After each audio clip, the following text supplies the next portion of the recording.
दिलं पाहिजे। तुम्ही काय करता, एखाद्याने काहीतरी नकारात्मक काही भूमिका मांडली की तेवढंच दाखवत असतात। ती आमच्या महायुती सरकारची भूमिका नाही। एखादा वैयक्तिक बोलला तर ताबडतोब राष्ट्रवादीचं कुणी बोललं तर त्याची नोंद मी घेत असतो।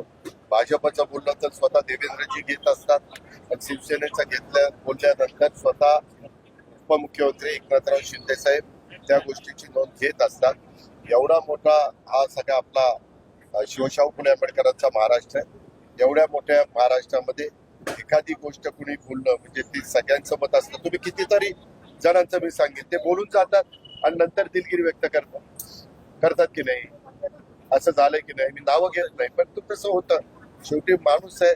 माणूस कधी कधी बोलताना एखाद दुसरा शब्द चुकतो, परंतु तेवढंच घेऊन बसण्याचं आमचं सगळ्यांचं तिघांचंही सर्व आमच्या पक्षाला बरोबर घेऊन चांगल्यातलं चांगलं काम करावं अशी आमची मनापासूनची इच्छा आहे।